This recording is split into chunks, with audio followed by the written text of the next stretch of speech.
I want to welcome everybody to today's webinar, which is called What We Should But Don't Know About South Africa's COVID-19 Vaccine Procurement. And this session today is being hosted by Corruption Watch. Now, this is a massive vaccine rollout that's being described, and it's going to require, does currently and will also in the future require high levels of trust. And as we come up on the 1-year anniversary of when lockdown started here in South Africa, public trust around issues relating to COVID and lockdown and distrust of government, they're not as robust as they could be. And so we have a lot of really important concerns as we look to understand what the procurement process has been and what it will be or can be moving forward, both for the vaccines themselves, as well as all of the related goods, services, contracts, and so on. So I think I'm really looking forward today, and I hope that you are as well, that you are going to get some answers to some of your questions around these issues. And I just want to let you know, you're probably also going to leave today with more questions that you came with. When I spoke with our panelists the other day, they helped me shape my own understanding of what to ask next.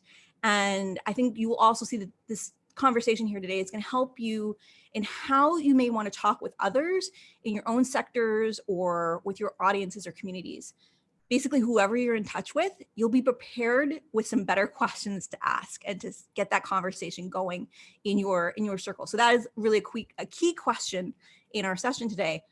What are the questions we need to be asking moving forward? So I do want to introduce our panelists.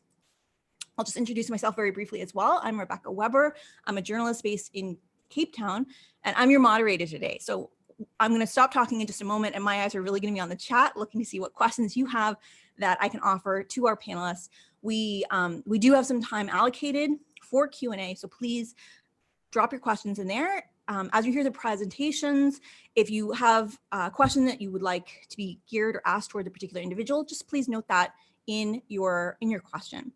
So we have 3 people that we're going to be hearing from. First is Kram Singh, who is head of legal and investigations at Corruption Watch, which he joined last year. And previously, he worked in various roles at the South African Human Rights Commission and SIU, and has earned law degrees at University of Pretoria, University of Cape Town, and Georgetown University. And then we're going to hear from Quinot, who is trained in law, public administration, and higher education. He is the writer of a piece that is scheduled to be published imminently on The Conversation with the same title as today's talk, What We Should But Don't Know About South Africa's COVID-19 Vaccine Procurement. And we will send all of you a link to that piece once it's published so that you can read it there in its entirety and, of course, share it with your circles as well. So he is currently a professor of law in the Department of Public Law at Stellenbosch University and founding director of the African Procurement Law Unit and co-director of the Socioeconomic Rights and Administrative Justice Research Project. He's also admitted as an advocate of the High Court of South Africa, and he teaches administrative law and public procurement law in the law faculty and the School for Public Leadership at Stellenbosch University. And he also regularly instructs public administrators in both administrative law and public procurement regulation.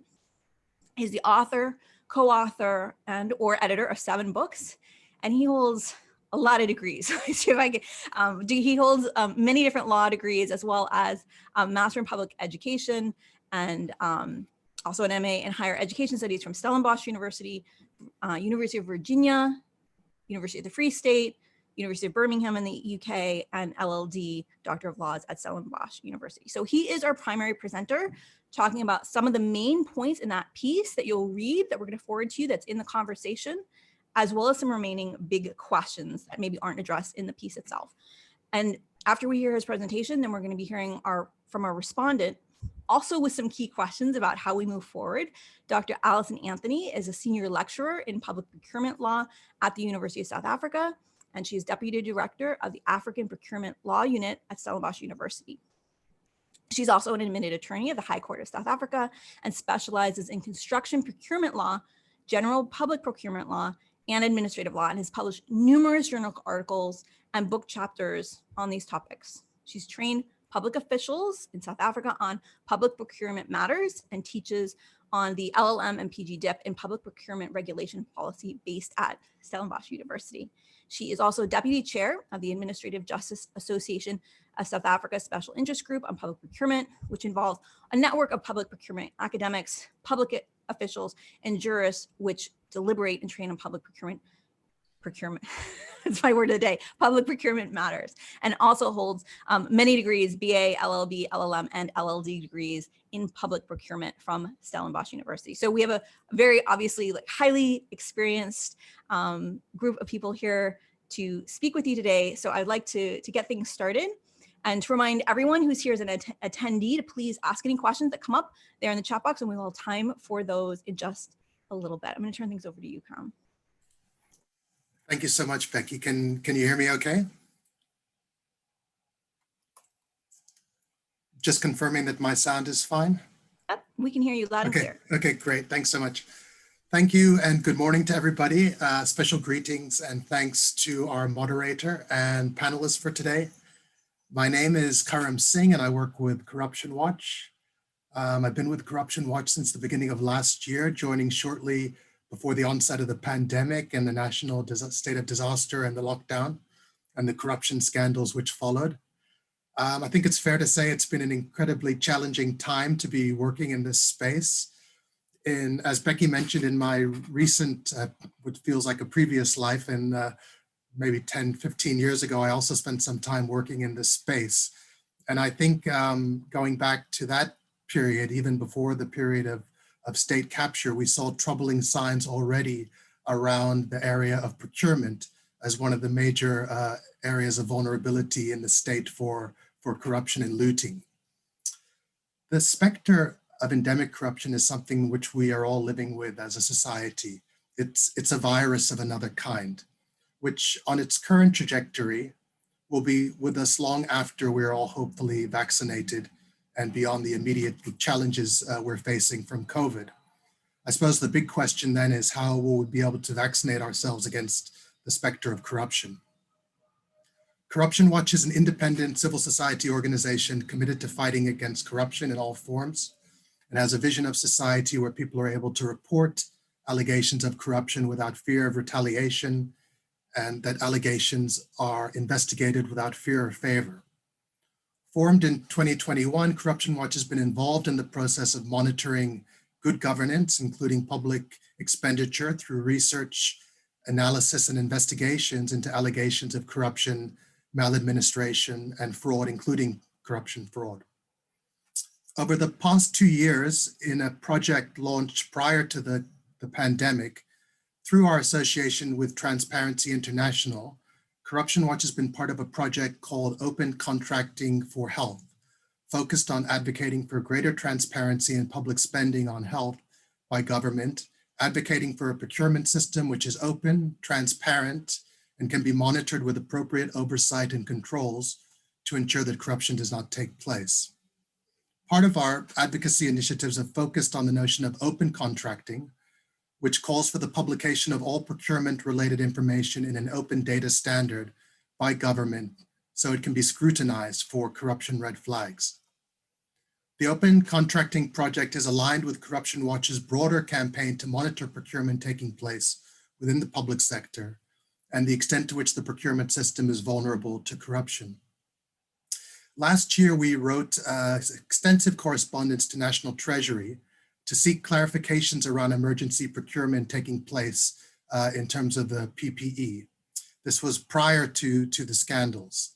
Our letters were not answered. Undeterred, in 2021, a couple of months ago, we wrote again to Treasury with a series of questions relating to how vaccine procurement and rollout will take place. Importantly and progressively, we received a detailed response from Treasury to our questions. These letters have been published and can be found on our website. However, there are a number of questions which remained unanswered. In some cases, Treasury directed us to the National Department of Health, which we've done, and we're still awaiting a formal response from the Department of Health. In the interim, on the 5th of February, 2021, the SIU released its report into the PPE scandals. And they made the important following observation. It appears that persons in positions of authority within provincial government believe that the declaration of national disaster meant that all procurement is automatically now concluded on an emergency basis and without compliance with any normal prescripts regarding public sector procurement. The SIU report then chronicled a litany of procurement fraud, from fronting to collusion to political interference to non-registered companies and deregistered companies winning contracts, the ignoring of bid specifications, predetermined SCM processes, also known as bid rigging, splitting of bids, cover quoting, and fake products and the like. Given this state of play, having now come almost full circle on the PPE corruption, from the warnings to seeking clarity, to the scandals, to the investigations, findings, and now criminal and hopefully civil sanctions, Corruption Watch thought it important to explore the further questions around procurement transparency regarding the vaccine acquisition and rollout, to understand whether we are in a better position to avoid procurement corruption now than we were in June, July 2020. There has been some information put into the public domain by the Department of Health primarily, but it's been in drips and drabs, and there's not been a comprehensive anti-corruption plan shared by government that clearly identifies the steps that will be taken to ensure that we don't repeat the same PPE procurement debacle when it comes to vaccine procurement and rollout. Having said that, under the current administration, Corruption Watch has had a productive, collaborative working relationship in terms of the work of the National Anti-Corruption Strategy and through our participation in the National Health Anti-Corruption Forum. And we remain committed to collaborating with government and law enforcement on the development of a corruption risk mitigation plan for COVID-19 vaccine rollout. However, as the discussion to follow will show, we still have a myriad of questions around how vaccine procurement is taking place and being rolled out.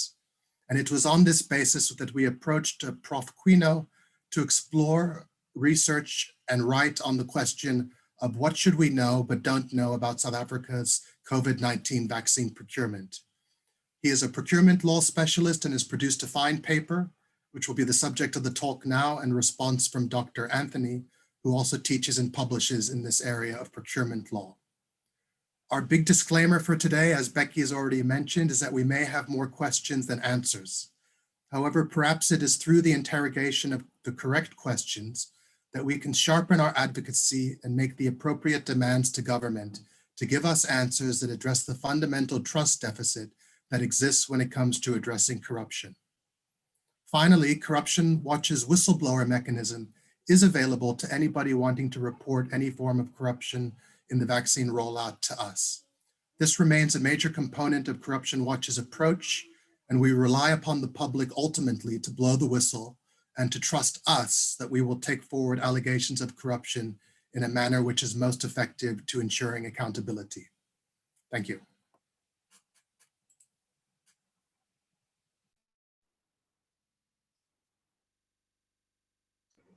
Thanks so much, Professor Quinot. I'm going to turn things over to you. Thank you very much, colleagues, and thank you very much for the opportunity to spend some time with you and reflect on some of the questions that's been raised by public procurement behind the vaccination program. Now, the COVID-19 pandemic has really highlighted the challenges facing public procurement in South Africa. And this was already evident during the first wave, as Karam has indicated, and the abuses of the procurement system of PPE, for example. In the audit reports on COVID-19 spending, the Auditor General reported, for example, I quote, "There are clear signs of overpricing, unfair processes, potential fraud, as well as supply chain management legislation being sidestepped, and that delays in the delivery of personal protective equipment and quality concerns could have been avoided through better planning and management of suppliers," end quote. In this context, one is understandably a little bit apprehensive about the next major procurement episode in our response to COVID-19, namely the procurement of vaccines and the services required to vaccinate the population. And while there are signs that government has learned some important lessons from the procurement failures of its early responses to the pandemic, there are also, in my mind, worrying signs of continuing challenges. And in this presentation, I just briefly want to reflect on what we know about the public procurement behind government's COVID-19 vaccine program, what we don't know, and what we should really know. The procurement dimension of the vaccination program can be viewed in two parts, the procurement of the vaccine itself and the procurement of the services required to roll out the vaccination program. For the moment, at least, these two parts seem to be procured separately. However, Treasury has indicated that this two-part approach would not be followed in the long term. It has also indicated that contrary to procurement during the first stages of the pandemic, especially of PPE, procurement in the vaccination program would be centralized, with the National Department of Health engaging centrally with suppliers. So, very briefly, for those of you that may not be that familiar with the normal public procurement rules, the prescribed procedure for procurement by national departments of a value above 500,000 Rand is through an open bidding process. And this would ordinarily apply to the vaccination procurement.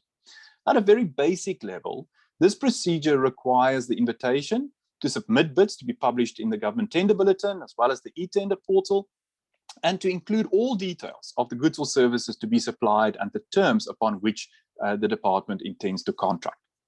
Bids must be adjudicated against the published adjudication criteria, that's the criteria in the invitation, which may include stated functionality, or that's quality criteria, and it must include the price offered and the bidder's empowerment status. In terms of the Provincial Procurement Policy Framework Act and its regulations, the price and the empowerment status must be adjudicated in the ratio of 80 for price and 20 for empowerment status for contracts below 50 million Rand, or 90-10 for contracts above 50 million. And any supplier registered on the Central Supplier Database, the CSD, may submit a bid. However, deviations are allowed if, in a specific case, it is impractical to invite competitive bids, and allowing a department then to procure by any other means. Under Treasury instruction notes, deviations are allowed in cases of emergency or where there is only one supplier of the relevant goods or services. An emergency, for purposes of deviations in this sense, is defined as, quote, a serious and unexpected situation that poses an immediate risk to health, life, property, or environment, and which calls an agency to action, and there's insufficient time to invite competitive bids, end quote. Additionally, a department may also apply to Treasury for approval to deviate from the prescribed bidding procedure in other exceptional cases, where it's also impractical to invite competitive bids. Turning then to the procurement of the vaccines, there are, again, two parts to the procurement. Firstly, government procured vaccines via the COVID-19 Vaccines Global Access, the COVAX initiative. And secondly, government is procuring vaccines directly from manufacturers. There has been some talk of a third stream, namely procurement via the African Union, but nothing much seems to have come from that particular avenue. The approach to procurement for the two parts differs slightly, but both involve deviations from the prescribed competitive bidding procedure. For the COVAX procurement, the Department of Health applied to Treasury in September for a deviation from the open bidding procedure to allow it to use direct contracting, which was approved in November. The fact that prior Treasury approval was sought indicates that Health did not rely on the emergency procurement rules for the vaccine procurement, but the general departure possibility. Regarding procurement from vaccine manufacturers directly, Health applied to Treasury in January this year for approval to deviate from open bidding. And in this case, Health applied to contract directly with 4 listed manufacturers of existing vaccines, namely Pfizer, AstraZeneca via their distributors, Cipla and the SII, Moderna, and Johnson & Johnson. In addition, Health also applied for the option to contract with any other manufacturer that may have vaccine stock available. And these applications were approved in January for a 6-month period. Both applications were approved on the basis of urgency.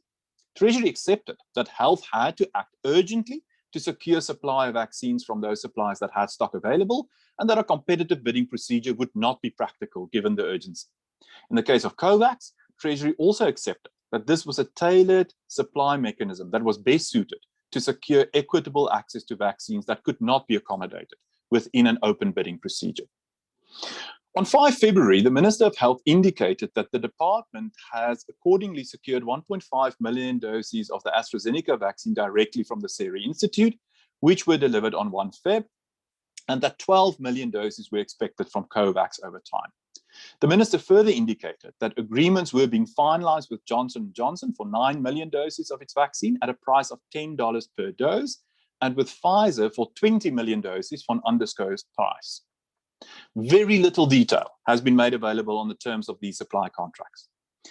In its presentation to the Health Portfolio Committee on 5 February, the department noted that a no-fault compensation system for adverse events was a precondition for supply from Johnson & Johnson, while the minister noted in his public briefing on 10 February that the terms would be finalized within, quote, the following day or two, end quote.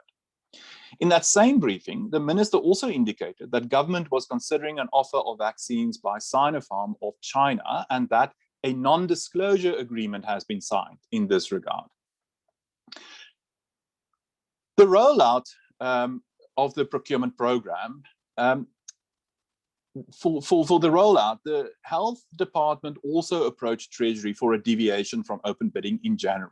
It applied to use single source contracting to appoint the Biovac Institute for 3 months to provide storage and distribution services, and to issue and an application to issue a closed bid to 4 service providers, namely Biovac, Imperial Health Services, DSV, and United Pharmaceutical Distributors, to supply, storage, and distribution services for 6 months. Both of these deviations were approved on the basis of urgency. On 5 February, Health issued an invitation to bid for the provision of importation services and logistics services for the vaccine rollout program for the period 1 April to 31 December. This invitation was issued under the normal open bidding procedure and in terms of the ordinary rules governing this procedure using the 90-10 adjudication methodology. No pre-qualification criteria relating to BE status or SMME status were set for participation, and the closing date was 22 February. The tender invitation in relation to the importation services envisages a framework type arrangement in terms of which all responsive bidders are placed on a panel of service providers, and when Health requires these services, it intends approaching the panel for quotations and adjudicating the quotations based on price and BEE status. For the logistics services contract, a national contract is envisaged with a preferred and a reserved bidder. There are some important gaps in the information currently available pertaining to the procurement arrangements behind the vaccine program. Some of this vagueness may simply be understandably because the relevant aspects have not yet been finalized, and this is an unfolding scenario. However, in relation to other aspects, I think the information should be available. One can certainly understand the move to centralize the procurement behind the vaccination program, especially given experience during the highly decentralized procurement in the early responses to the pandemic. However, uncertainty remains around the exact role of provinces and to a limited extent also the private sector. In his briefing to the Health Portfolio Committee on 5 February, the Minister of Health stated that government was procuring the vaccine centrally and, quote, then supplying both the private and public sector for distribution, end quote. However, at the same time, the Western Cape Premier stated that the Western Cape had established a, quote, framework for provincial contingency vaccine acquisition and procurement to supplement the national acquisition plan, end quote. It is unclear whether other provinces or other organs of state, for that matter, are also considering such additional vaccine procurement programs. From a legal perspective, provinces, and quite likely a host of other organs of state, have the power to procure vaccines on their own. That is, the law does not provide for mandatory participation in centralized procurement in South Africa. To the extent that a particular organ of state can show that procuring vaccines falls within its legal mandate, it should be able to do so on its own. More recently, however, in response to the court application brought by Solidarity regarding the vaccination program, the DG of Health indicated that practically speaking, there is no chance of entities other than central governments procuring vaccines at present, since manufacturers are apparently only engaging with central governments, and that the legal power of subnational entities, that's other organs of state, to procure vaccines is thus an academic question. However, he also indicated in his answering affidavit that government will consider instituting a legal ban on subnational procurement of vaccines should it be necessary. Another major area of uncertainty relates to the terms of the supply contracts for the vaccines. While government leaders keep using phrases such as vaccines have been secured and that manufacturers have committed doses, it is unclear whether any vaccine supply contracts have actually been signed, apart from the COVAX participation agreement and the single agreement with the Serum Institute for the AstraZeneca vaccine. At the very least, an agreement with Johnson & Johnson seems to be either already signed or on the brink of being signed, bearing in mind the minister's remarks on 10 February that the terms would be finalized within the following day or two, as well as the president's indications of delivery specifics in his State of the Nation address. However, the specific terms of such agreements remain unclear. Of particular concern is the indication of no-fault compensation systems for adverse events, extensive liability indemnities, and non-disclosure clauses. There are also concerning signs regarding the costs. The Department of Health indicated to Parliament that the Johnson & Johnson vaccine would cost $10 per dose. However, the minister was much more circumspect about the price per dose in his public briefing on 10 February. He indicated that the exact price would be negotiated as supply was agreed upon, and noted specifically that urgent availability was a factor. Adding that, quote, "We're prepared to do anything to deal with it, so we will get the final proposal in the next day or two, and then we will be able to explain how much can be obtained without payment and how much we're paying for the rest of the other vaccines," end quote. All these uncertainties raise questions about whether the agreements will meet the constitutional requirement that public contracts must be concluded in terms of a system which is fair, equitable, transparent, competitive, and cost-effective. If, for example, these vaccine supply contracts contain non-disclosure terms or clauses, transparency will be seriously reduced. And with it, any attempt at establishing whether the contracts were, for example, competitive and fair. Globally, serious questions have been asked about the fairness of some of the vaccine supply contracts, given significant public funding for and public participation in the development and approval of the relevant vaccine under extraordinary circumstances. Which vaccines are subsequently bought at great cost, again from public funds. For example, Moodley and Rousseau has questioned why South Africa paid double the price per dose than European Union countries for its first batch of the AstraZeneca vaccine, despite hosting a clinical trial. There are also questions about government's approach to the procurement of the rollout services, which, despite the overwhelming focus on the procurement of the vaccines themselves, is, in my view, the more critical dimension of the program from a procurement governance perspective. It is unclear, for example, why a deviation was required to obtain the initial logistics services, both for the direct contracting with BioVac and the subsequent closed bid. It seems difficult to follow how these procurements could be described as urgent. The need for these services would have been known at least since September, when government formulated its plans to procure the first batches of vaccines via COVAX. Subsequently, Health launched an open bidding procedure on 5 February with a closing date on 22 February to procure the very same services from 1 April. One thus wonders whether the deviation for the initial 2 sets of contracts met the first of the 3 requirements for deviations from competitive bidding as formulated by our courts, namely that there must be a valid and rational reason for the decision to deviate from the usual tender procedures. Furthermore, it is unclear to me how the 4 suppliers were selected to be included in the closed bid for the initial 6 months of distribution. Also, Treasury indicated that part of the approval of the deviation for the closed bid was that the Department of Health, quote, must ensure that the closed bid process does not in any way prejudice any other supplier who has the required storage and distribution capabilities, end quote.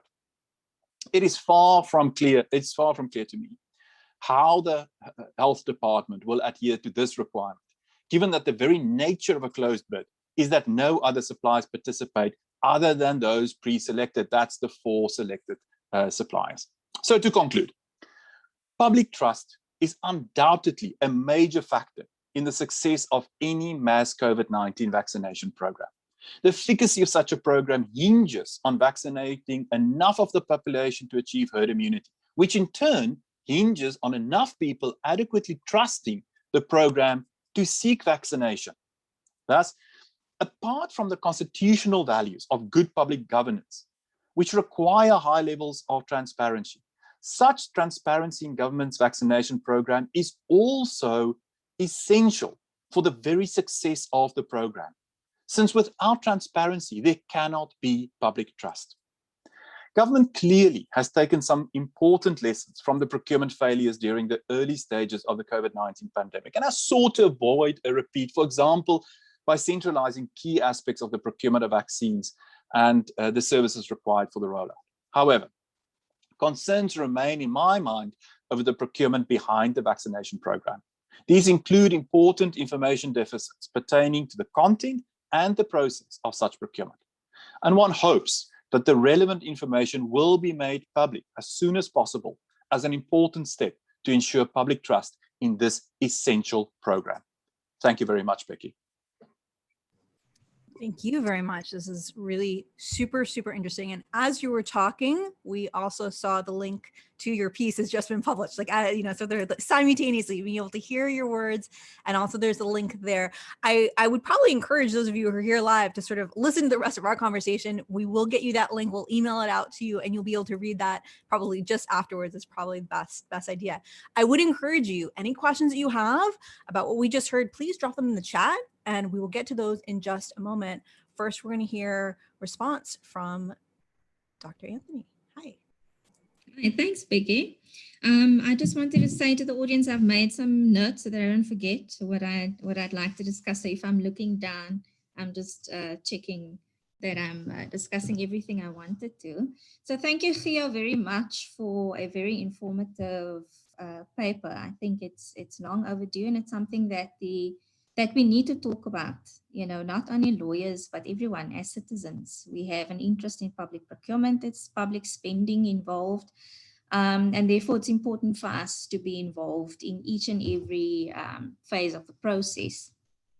So I actually want to start off with a little bit of law and just create a little bit of context for the audience and why we say that trust and accountability and transparency is important. There are certain sections in the Constitution, specifically sections 195 and 217, which require that the government and all the actions be open, transparent, accountable. Those are the three values that are constantly repeated in our Constitution.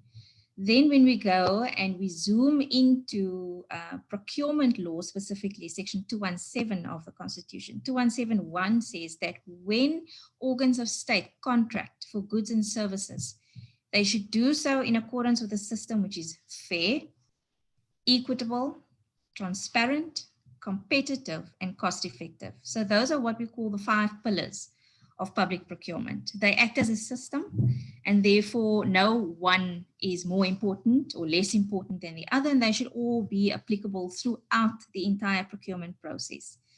Now, why am I saying this? I'm saying this because we are asking these questions not because we're curious, but because there's actually a constitutional mandate for the government to provide the information to us.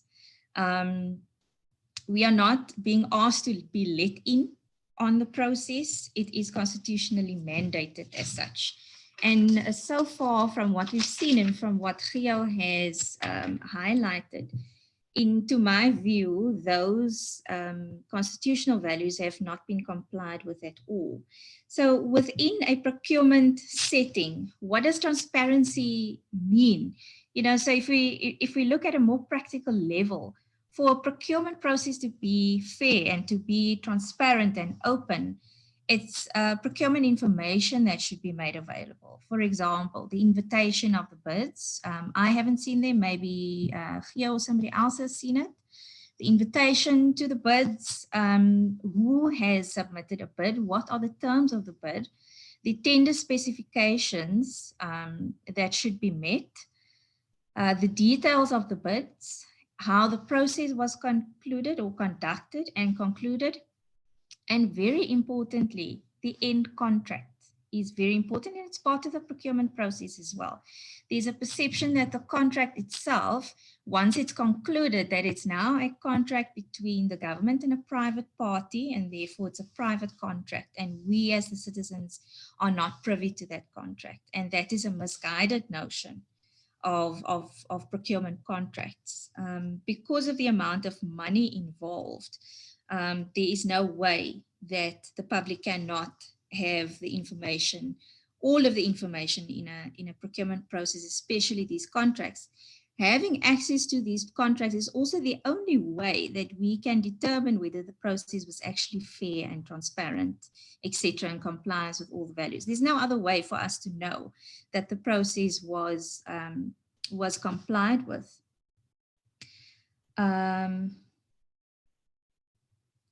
Something that is also important is right at the start of the discussions on the COVID procurement by the Minister of Health, and I think Theo touched on this just a little bit, was that the Minister said that the private sector would be involved in the procurement to a certain extent. And I remembered that he also mentioned PPPs. Now, PPPs are public-private partnerships, and that would mean that the public and private sector would together procure the COVID vaccines and everything that is necessary around that. Since then, we have not heard anything except that it's been centralized, that it's being procured only by the Department of Health. I actually want to challenge that statement of yours, Gio, by saying, do you really think that the centralization of the procurement is a way to prevent corruption and transparency? Don't you think that more involvement from medical aids, for example, or more of private sector or other specifically identified organs of state would ensure perhaps faster and better rollout and faster procurement, perhaps better quality procurement, rather than leaving it to one body only? I almost feel my procurement instinct tells me that if it's left to one person to do it, then there's a higher chance of corruption rather than 2 or 3 different bodies. I don't know, people can comment on that. It's been, all these concerns are really, they're really major concerns if you look at the reports from the Auditor General and the type of transgressions that have been found. The AG had a media release dated 9 December 2020 in which they found significant faults in procurement and contract management. And what was very interesting is that, the IT, information technology, was not agile enough to handle the procurement. We don't know whether they were environmentally safe products, whether BEE was taken into account, or SMME, small, medium, and micro enterprises, as Gio mentioned. And also waste management is a question that I have. Where are the tenders for the waste management? Getting rid of all these syringes, for example, and procurement of your ventilators. We know that there's already a PPE scandal that we know about. So the contracts which are actually found on a dashboard, National Treasury has published a little dashboard on their website where they indicate the contractors who are providing the various products, but it is not updated. And it's so tiny, one can hardly see anything. I don't know what the reason for that is. Another important issue for me is quality assurance. That is another thing that was highlighted by the AG in all 3, the 2 reports by the Auditor General and the media release in December, is that in these procurement contracts, they found that often there were people that have never provided PPE before. They're not registered to provide that. And also if they did provide it, wasn't of the quality or the standards set by the World Health Organization and other health organizations who set those requirements. And that was baffling to me. I mean, that is clearly very clear corruption that is happening there. I'm not going to mince my words about that. I think perhaps, and this is an experience that I have of officials, is that I'm just going back a second where I was talking about the mixture between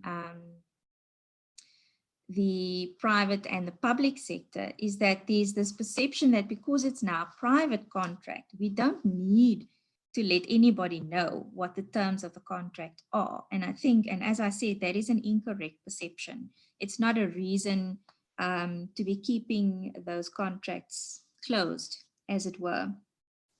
Dispensing, I would like to just emphasize this, and that is that dispensing with a normal tender process, in other words, going for your emergency tender process, does not mean that you dispense with things like functionality and equity and BEE and local content and everything else that is required for procurement process. It merely means that you're not going to have a traditional tender process. And that's because it's a lengthy and expensive process. That's all that is really about. Now, the mistrust, I spoke to someone yesterday who said it so aptly. He said that because of all of this that has happened, the government is actually functioning on a deficit of trust, you know, by the citizens. And it's gotten to the stage where, unfortunately, it's almost as if it's being transferred from one department to the other, meaning it's going from National Treasury to the Department of Health to our scientists and doctors. Because we are now doubting, asking questions about how everything was obtained, that leads to the next question is the vaccine really a vaccine?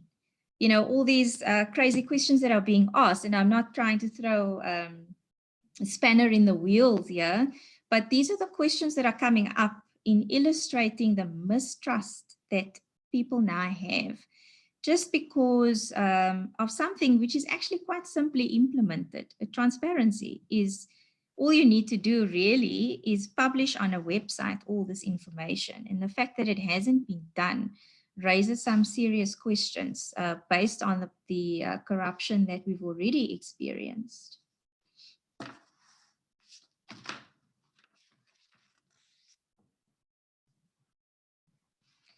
Another question that has popped up is regarding the AstraZeneca vaccine that we were meant to receive when the minister announced that for various reasons, the expiry date that is in April, and also because it doesn't protect against the South African variant, for those reasons, we won't be using it. And immediately a question popped up, which is, well, what is going to happen to those 1 million doses? And they then announced that it's going to be sent to the AU for other African countries. Since then, we have not heard anything. Is there going to be another procurement process for that? Who is going to hold that process? What are the terms of that process? Where are the contracts? Has it been done? Today we're on the 3rd of March. The expiry date is a month away. We don't want to be sitting with expired vaccines a month from now and say, well, you know, we couldn't get it done in a month. Are we going to get that money back? Is another question. And then with regard to the Pfizer vaccine, it was also made clear to us that the government was not in favor of procuring the Pfizer vaccine because of the refrigeration that it needed. I'm not sure of the exact temperature. I think it was between 60 and 80, negative 60 and 80 degrees Celsius where it needed to be stored, and we did not have that at the time.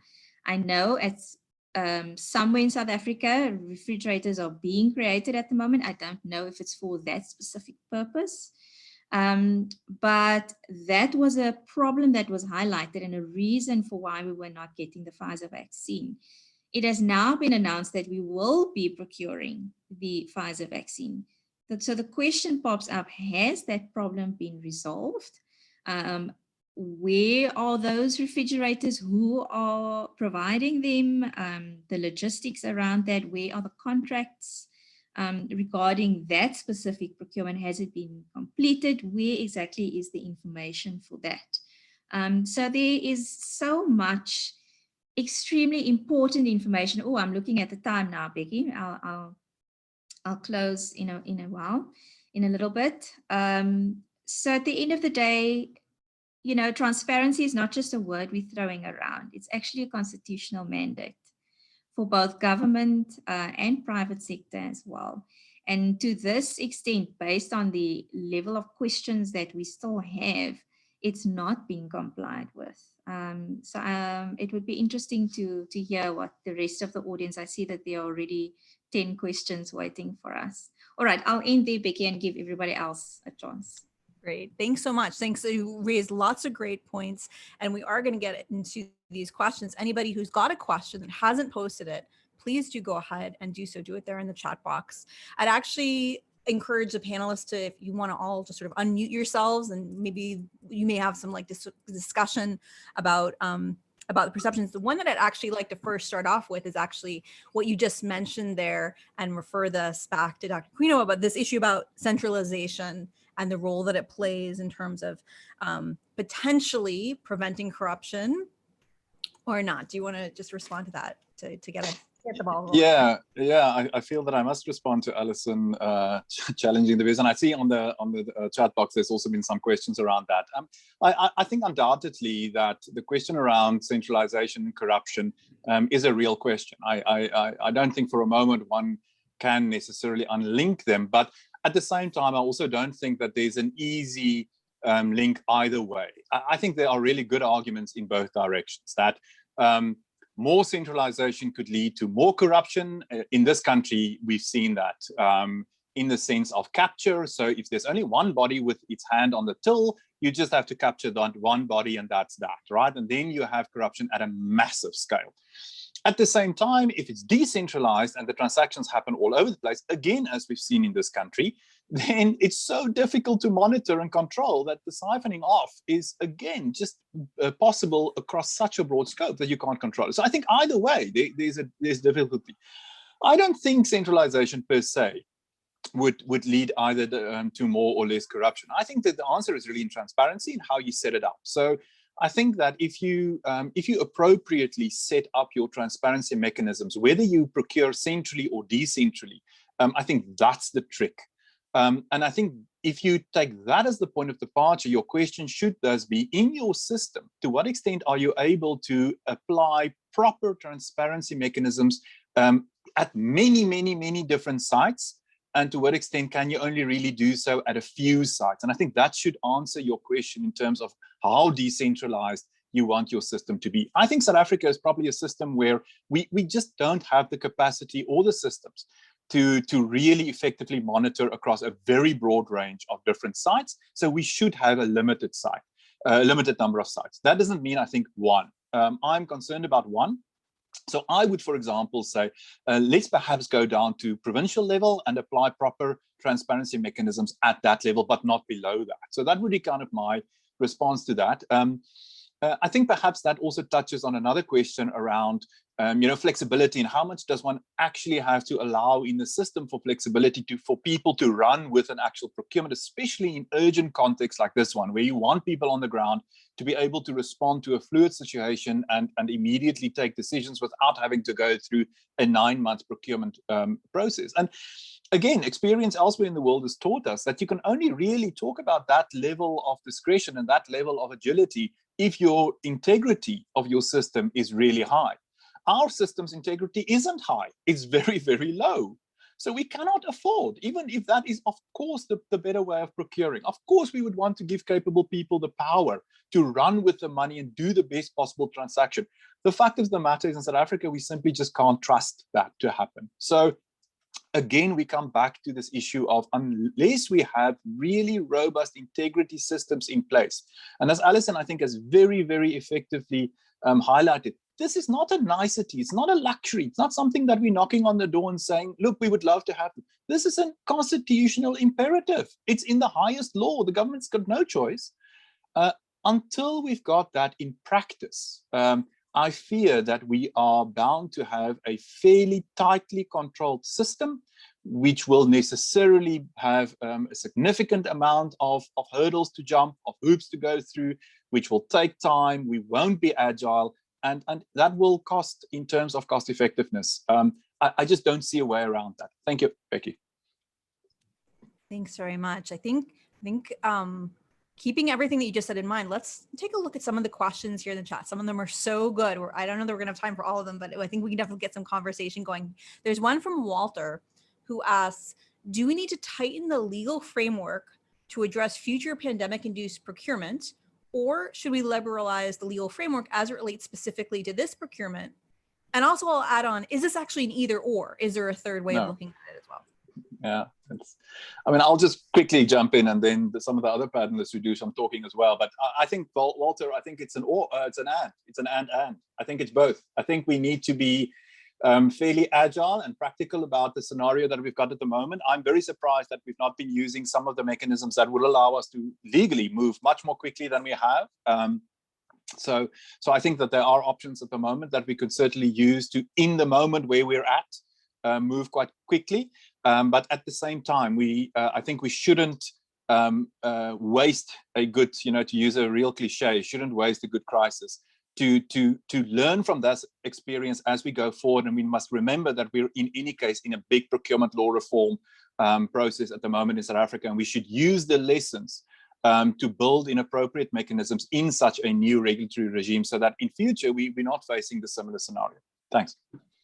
Yeah, I think this is something that we can definitely take into. It's especially up now with the procurement bill being worked on at the moment. And these are, like Gio says, really, we shouldn't waste a good crisis, and we should actually put pen to paper and put down the lessons and the mistakes that have been made and try to address those in the procurement bill. That is something I think that could go a long way in fixing our procurement systems. Great, thank you.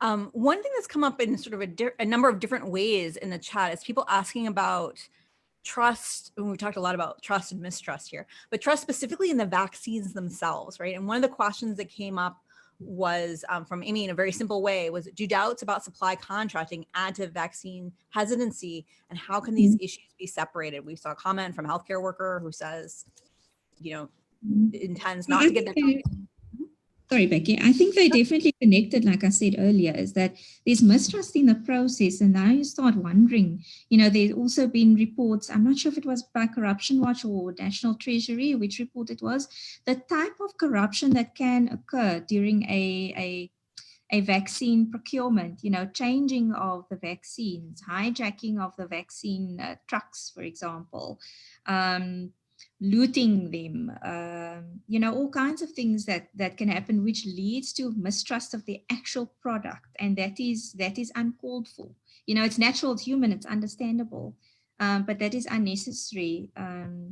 We are not scientists, so we can't comment on how we trust the vaccine. So we'll leave that to the scientists to answer, but it's definitely, I've seen a connection, definitely in mistrust of the process and mistrust of the product itself. It's absolutely. Like transferred from the one department to the next. Now we're mistrustful of our doctors and our scientists, are they in on it? Is this a global thing? We're going crazy with all these different questions, and it's all started with something simple. It's just to have your process be transparent as it's required to be. Yeah, absolutely. I fully agree with Allison on this. I think you cannot separate trust in process from trust in outcome or then the substantive result of the process. If you don't trust the process, I think there's very little chance that you will trust the actual outcome. So I think process, and that's such an important part of process. I think Corruption Watch itself has made this point so powerfully in its involvement, for example, in the procurement around the grant tender mess, where the Constitutional Court has really agreed with Corruption Watch on that point, that you cannot separate procedure or process from outcome. It doesn't work that way. The moment you sacrifice the one, automatically there's a knock-on effect. And I think this is a perfect example of exactly that. And the last thing we can afford is to have whatever the scientific merit might be of the vaccine or not. And again, as Allison, I'm not a medical doctor, I can't comment on that. But whatever that may be, it will suffer if we don't get the process part right. And on that, I can say that there are ways that we can increase trust in the process. And there are things that we can do. So I think we should push for the process to be as good as possible. I think, if I can just quickly add to that, trust is such a human-based thing. we always discuss, what is the problem with our procurement laws? What is the problem with our process? How much can we tighten it? How much can we loosen it? And a lot of the time, it's not a systemic problem, it's a human problem. Just like trust is a human value as well. So we need to think about innovative ways that we can improve that in the next legislation. Yeah, but also just dealing with the immediate scenario that we're facing now, right? So we've asked about the terms, and I think that's critically important. So I see Florencia has asked, I think, really important question about NDAs, and Allison, you and I have had this conversation, and in my mind, the verdict is out whether our national government can even constitutionally commit to a non-disclosure agreement clause in one of these agreements, given the imperatives under our constitution. Is that even constitutional? And I think that goes to this thing of trust. There may be nothing in these contracts that's objectionable. They may be perfectly fine, but we don't know, and that's the point. And I think if our government commits to non-disclosure agreements or clauses in their agreements of non-disclosure, and for example, the DG in his answering affidavit in the Solidarity case says that I'm not at liberty to reveal the price. That immediately is a problem for me. That whether it's really a problem in substance, I don't know, but it's because I don't know. And I think that's why one needs to challenge practices like NDAs in these agreements, which I think are just, they just can't be justified under these circumstances. Thank you. Yeah, I think the question of NDAs is something that we're going to be seeing a lot more of. Obviously, seeing how it's played out in global contexts in really interesting kind of ways. We have a lot more questions here that we could get into. I think that one of the most important ones, and I'd actually ask all of our panelists to sort of think about this in your closing remarks, is this thing about what comes next. How do we move forward? How do we as individuals in all these different sectors who are here today, what are the next steps? For those of you who are not the panelists, if you're an attendee today, we'd love to hear your final thoughts there in the chat. Is there a takeaway, a different way of thinking about these issues that has come to you today that you can think about moving forward? But I'd like to ask all of our panelists for a final thought from today's conversation, and what do we do from here? Who would like to, maybe we go in reverse order. Dr. Anthony, would you like to give your final thoughts first? Well, Becky, I think we've said everything that needs to be said, but I think we need to, as South African people, demand. We need to inform ourselves firstly, educate ourselves about these things, and then demand that the constitutional rights be complied with. I think we've been silent for a long time. We've been afraid for a long time. I think it's time that we start demanding answers for our questions. And I can just fully agree with that. I think somebody on the chat made a really good remark just now to say, exactly, we do not know, and that is the real challenge. And I fully agree with that. I think one should continue to push to say, just give us all the information. Stop treating us as if we are not directly involved, that this does not impact on us. You are not, some kind of nanny that is caring for us and we must just happily go along. No, we are humans with dignity and agency, and we demand that we be treated as such because our constitution gives us those rights, and the exactly applies in the context of procurement as well.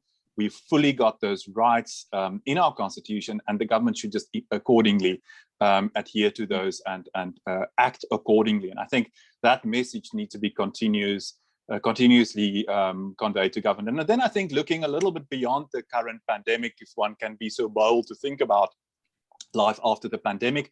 As I've said, I think we need to take some very important lessons, and we shouldn't lose the momentum that's now been built up around interest in public procurement and how vitally important role it plays actually in the whole public sphere, and really just continue to engage around the whole-scale reform of our procurement system. The AG has also said in its report around COVID-19 spending, these have been long existing problems. They're not new. And I think we should continue the momentum and continue pushing to say, why is it taking so long to get a new act in place? What are the processes going to be? How transparent and participatory are those processes truly going to be, and insist that they be, because clearly this is an area of high public interest. But thank you very much for the opportunity. I think Becky, if I can just add on what Gio said, it's actually on a practical level, that would be important for for bodies such as Corruption Watch to continue putting pressure. Other NPOs, other groups that are formed, us at the African Procurement Law Unit, acting as amicus curiae in court judgments, for example. Those are all very important issues. We also have a right right to public participation in decisions that the government makes. That's another constitutionally mandated right that we have and that I think we're not using to its full potential. Absolutely. Thank you for that. And I think that's a perfect segue to hear from Karim. Thank you. The government has now endorsed the National Anti-Corruption Strategy, the NACS, and the next step is the rollout of the NACS. And I think critical to the whole notion of the anti-corruption strategy is a notion of a total society approach to fighting corruption. That the fight against corruption is not simply the responsibility of government, but it's the responsibility of all of us. So, I mean, from Corruption Watch's standpoint, we will continue to push on the law reform initiatives in terms of tracking the public procurement bill and trying to draw lessons from our experiences now to inform the redrafting of that bill. I think further and beyond that is the work of monitoring what's going on, demanding more transparency and more information, and developing tools to assist us in the monitoring process. So it's capacitating civil society to do monitoring, but then also sort of continuing to message with government that they've got to do better themselves in terms of how they actually monitor what's going on. So Corruption Watch has been drawn into a process now with the Department of Performance Monitoring and Evaluation and other stakeholders that are linked to the National Health Anti-Corruption Forum around developing a risk mitigation strategy for the potential corruption around rollout. So we'll continue to engage in that process. We'll continue to ask difficult questions, and we'll make the appeal to the public that you are the eyes and ears on the ground, and to officials within the system,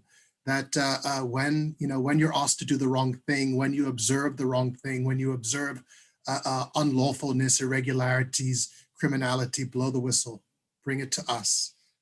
Let's rebuild the trust amongst ourselves and leverage some of the positive relationships we have, particularly with law enforcement, to ensure that proper investigations take place, that people are brought to book, and then that that final leg of what we've been talking about, the issue of accountability, which is ultimately with transparency is really one of the pillars of any coherent anti-corruption plan and strategy.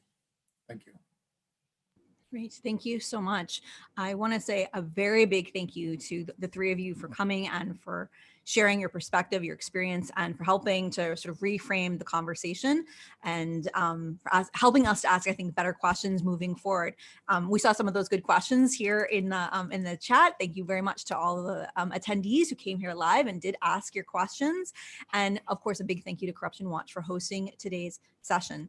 Everybody here will be receiving a link to a replay of this if you'd like to rewatch, as well as a link to that paper that's just gone live while we were here, paper of the same name. Please do read it, respond to it, share it out with people.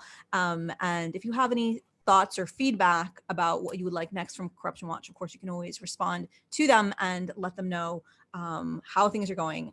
Thank you very much to everybody. We will see you next time. Bye-bye, everyone.